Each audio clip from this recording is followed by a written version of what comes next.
Okay, class. This is Chris Haskins hanging out with Philly Wholesaler. I want to welcome you to our webinar training for today. It's going to be how to stop a foreclosure, even if it's the same day. Philly, thanks for coming aboard with me. Yep. Um, Got to do the disclaimer real quick. I got to read this. Iman, aka Philly, we know Chris are engaged in rendering any legal or accounting, tax, or I got my thing anyway, or any other type of professional advice. We are not attorneys or accountants. Questions regarding the specific tax, legal, and accounting needs of the viewer should be addressed to practicing members of those professions. Seeking assistance of a competent, qualified attorney, financial planner, or accountant is highly recommended when implementing any of these concepts discussed in these trainings. So guys, don't come at me. I'm gonna show you exactly how we've been stopping these foreclosures over time. I'm not gonna show you too much detail after that, but the goal of this webinar today is just to show you how to get the foreclosure stopped any day, at any time. Phil, you want to go in? With in terms of stopping a foreclosure, Chris, talking about? No, I think we would talk about the just the different reasons that might have to stop it. You know, today's training is just going to show you exact 100% how to stop the foreclosure anywhere, regardless of timing, location, how much is owed, what lender it is. I don't care what lender it is. Could be a private lender, could be a hard money lender, Wells Fargo, whomever. Good thing about what we're going to go over tonight is it doesn't matter. I don't care if the loan is in arrears or you got high attorney's fees, because you know the attorney's fees kind of get cranked up All right. when the property goes into the foreclosure process. You can try them at any time, too. Who is this webinar for, guys? Real estate agents and investors, or a homeowner that just wants to stay in their house for a little longer. Before I get into what we're going to teach you, I want you to be assured what we're not going to show you tonight. We're not going to show you how to hire an attorney to stop the foreclosure process. We don't do that. We're not going to introduce you to an inside person at a bank that can help you stop a foreclosure. I do have some friends out there that have personal connections with people that work at banks, but those things are hard to come by, and they aren't repeatable or duplicatable. What I want to show you tonight is something you can duplicate actually anywhere in the country. Not going to show you how to pay large fees. Definitely not going to show you how to do anything illegal. And I don't want you begging and pleading with lenders. This strategy tonight, the lender doesn't even have to agree with you or agree with what you're doing for you to stop that foreclosure. We were processing 2 this week, actually. And we're not going to show you how to get more stress over these houses. We all have enough stress, right? Mm-hmm. So if you're anything like me, and Philly, I'm sure we were talking about this the other day, in the past, I would have contracts. I just signed a contract with a whole bunch of equity in it. I was just so excited I'm going to have me a deal closed, right? But the problem was the foreclosure would be tomorrow or in the next few days.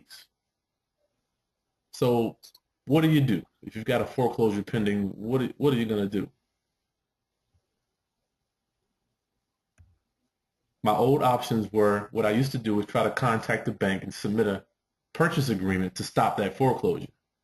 Sometimes the lender will, sometimes they will. If you submit a contract, they will delay the foreclosure just to take a look at that offer. But that's going to be 50-50. Who knows whether they'll stop it? You could get what I used to do was like get an attorney or my title company to call the foreclosing attorney to get a full payoff. If there was enough equity there, then I would try to pay that loan off before the foreclosure date so I could actually buy the property. But we all know that how hard it is to get in touch with attorneys the day before the foreclosure, you know. Right. I would try to order the reinstatement figures so I could pay all the arrears and the attorney fees before the foreclosure date. You know, perhaps if I wanted to take over the payments or reinstate that loan so I could do a subject to. Extremely challenging, guys, to actually get those reinstatement figures quickly. When you got a foreclosure looming or tomorrow, the next couple of days, seems like everybody wants to move slow when you got something pending. Or Hmm. sometimes I just do nothing and lose the deal, and I could also pray the foreclosing attorney gets stuck in traffic, which happens more often than not. If you don't know that, for the attorneys, these guys, man, in our area, they will get stuck in traffic and they'll just postpone a foreclosure into 2, 3 weeks, and they have to re-advertise it. It's actually real crazy to see it happen, but it does happen. I had a very low percentage of my deals closed doing business like that. It's extremely challenging. It's hard to get in touch with a foreclosing trustee to request a payoff or reinstatement figures. So the payoff is what I would say if I had a $50,000 equity spread and they only owed 50, I would try to get that payoff so I could buy the house, pay that loan off real quick before the foreclosure. We don't even worry about that anymore. The foreclosing attorney always says your deal is not his problem. He doesn't care. So we're going to be talking about deals with equity, and the second type of deal that we're talking about is a deal with no equity, where you're working on a short sale. I'm sure there are a lot of people doing. You guys doing a lot of short sales up there, Philly? There are folks that are doing a lot of short sales. I mean, it's just not something that I have done in a while, but there are Okay. still lots of short sales going on. hmm Okay, my second type of deal that I wanted, the reason that I wanted to be able to stop a foreclosure was a short sale. If you've ever seen a short sale listed on the MLS, usually the real estate agent has no idea whether the property is going into foreclosure or not. Matter of fact, sometimes I would know about the foreclosure before the real estate agent, and I'd tell them, and they wouldn't even have a clue. So we get a Wow. contract signed on a short sale, and you just never know what the lender's time frame is. You don't know where they are in the foreclosure or the short sale process. Will the bank continue with the foreclosure process? Who knows? Sometimes they will, sometimes they won't stop. But we want to make sure we're guaranteed our success, right? We don't want to leave that up to the banks. Will the bank accept my offer? Will they even come to closing?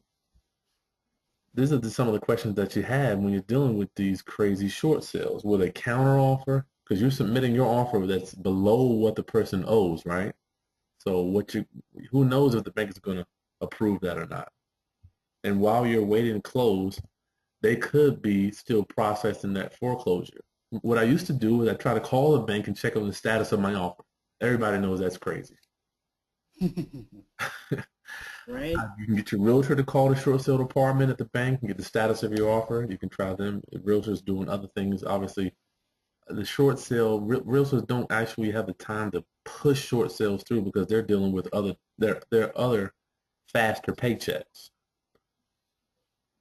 And while you're actually if you have a short sale processing, you're gonna have to search the newspapers to see if the house is coming up for the foreclosure auction. That's what I did to see if I had an offer in on a house, I would search the newspapers to see, is 123 Easy Street even has the foreclosure been stopped, or has the short sale process, where are we at? Because for some reason the bank's short sale department never seems to talk to the foreclosure department. I don't know why. You can get the homeowner to call the bank and explain that they have an offer to sell the house. Sometimes the homeowner, if you can get them on board, but usually you're dealing with a realtor, and the homeowner, they're getting nothing out of the deal. So I was actually banging my head up against the wall trying to get the homeowner to call. They don't care. They're thinking it's your payday, not theirs, because they have no equity, right? And and you're still going to pray the bank accepts your offer and not process the foreclosure sale. The main problem is the short sale department, I said earlier, at the bank, they just have no direct line of communication with the foreclosure department. I do not understand this phenomenon. Sometimes the two departments could be in complete different cities or even in different states. I've had this when I've contacted banks, I've had the short sale department have a different area code of the foreclosure department. It's crazy.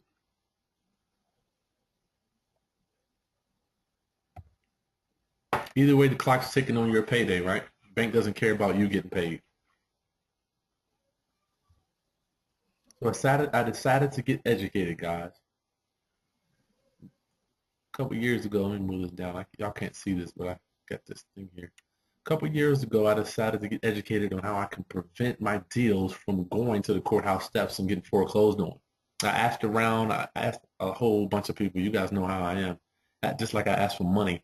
I asked everybody I know who could show me how to stop these foreclosures because I was losing tons of deals. You know, I'm good at knocking on doors and getting people to talk to me and sign a contract, but the foreclosure's coming up, then it's kind of challenging to close it. So I paid a man to show me how he was doing it. He sat me down and he showed me step by step how to do a self-filing bankruptcy. Now, I know you guys are saying, "Oh, okay, bankruptcy." This thing, just like I did when he told me bankruptcy.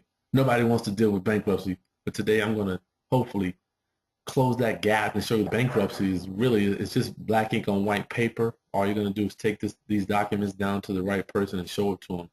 And all we're doing is filing it. We're not actually going to process a full bankruptcy. The B word, right? Who wants to file bankruptcy? It's not as bad as you think, guys.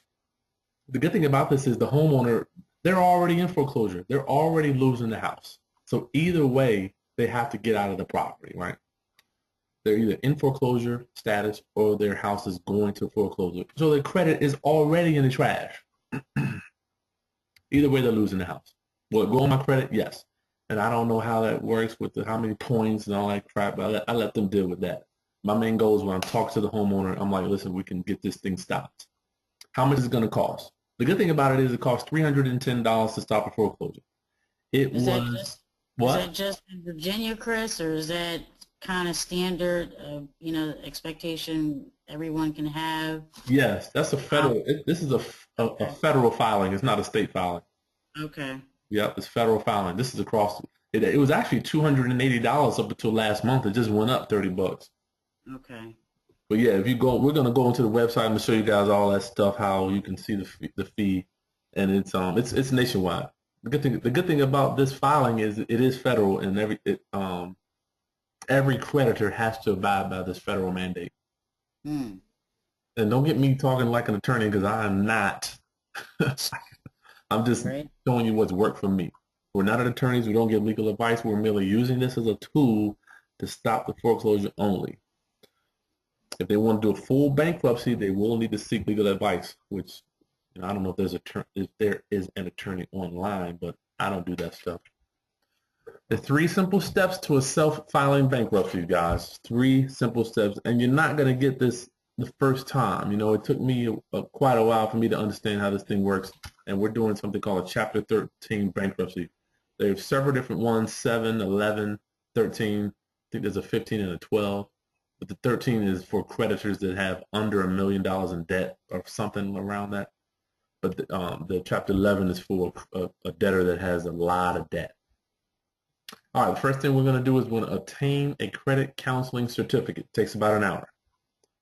I'm going to come back to this one. I'm going to cover number 2 first because the documents is the main moving parts that you need to know.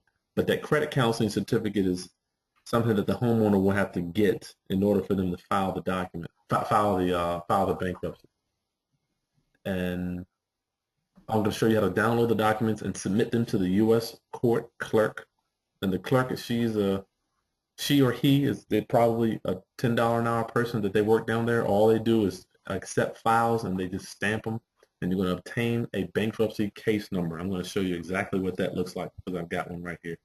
Here's that certificate. I'm going to skip this here, obtain the credit counseling certificate.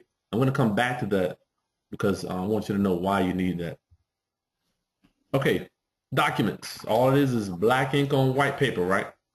Download and submit forms to the U.S. court clerk. All right, how do we do this here?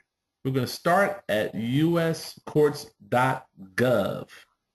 My brothers and sisters. Where's audio dashboard? I guess I need to close this. Well, I need to close this, Philly? Yeah, let me close this out. You're trying to go to the get Internet your browser up? Yeah. There we go. Okay, here's the website, guys. No, please don't get scared, guys. I've filed so many of these I can't even remember. uscourts.gov is going to be our website if you want to follow along. Go back here. Okay, federal courts, that's where we're at. We're going to click on bankruptcy. I'm going to toggle back and forth here. Click on federal courts. Would I have that? Click on, oh yeah, right here. Click on federal courts first. You see it right there. Then click on bankruptcy. You see it down here, guys? Yeah. Yep, you guys following along? Yeah. You, it just came back because I think you still had the presentation up. Oh, okay, it's moving. It's kind of lagging a little bit. Yeah, you can see it now. Okay. All right, guys, so we're getting United States, uscourts.gov.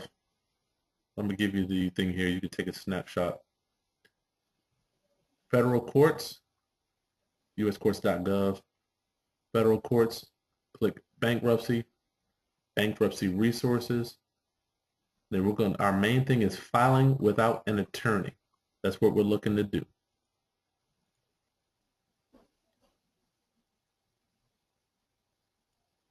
The reorganization.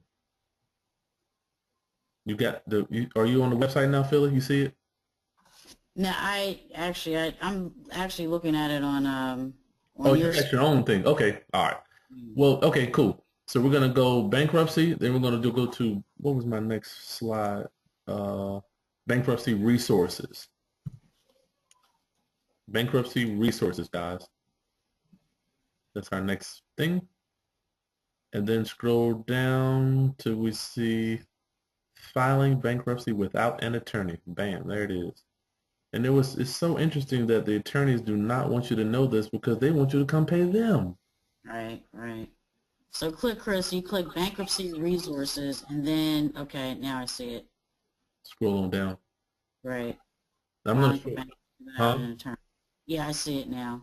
I'm going to show you a real, if you ever get lost in this site, all you have to do is type in self-filing bankruptcy.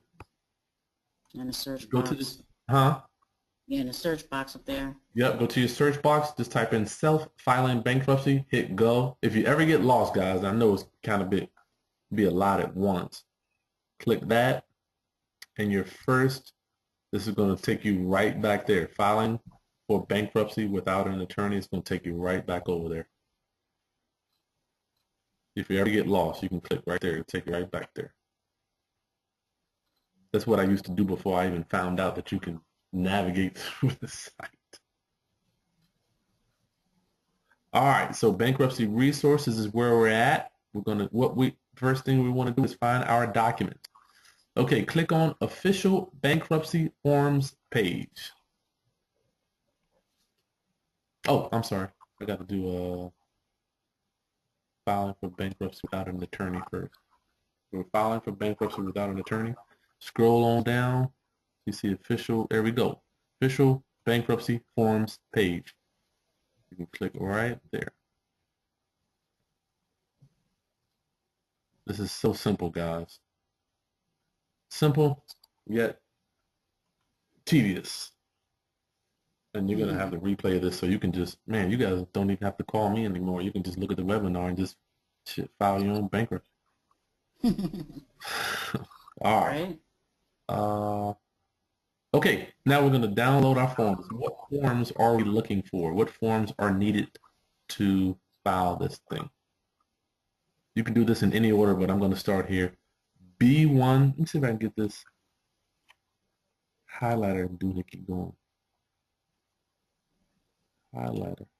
Oh, that's cool. B1 voluntary petition. That's cool. It's our first document, guys. Real simple to find. How you cut this thing off? B1 voluntary petition. We're going to go back to our documents. Oh, erase. B1 voluntary petition. Here it is at the very top, guys. All you have to do is click right there. That's the document you need. Well, I mean, it doesn't have to be first. Do it anyway. This is the longest one. I'm gonna go real fast how to fill it out because it looks more intimidating than it really is, guys. I promise you, it's not. This is voluntary petition document. Voluntary just means the self. If the person's gonna come in. Name of debtor. You put your name there. Name goes here. First, middle, last, first, middle. Last four of Social Security goes here, right in this area here.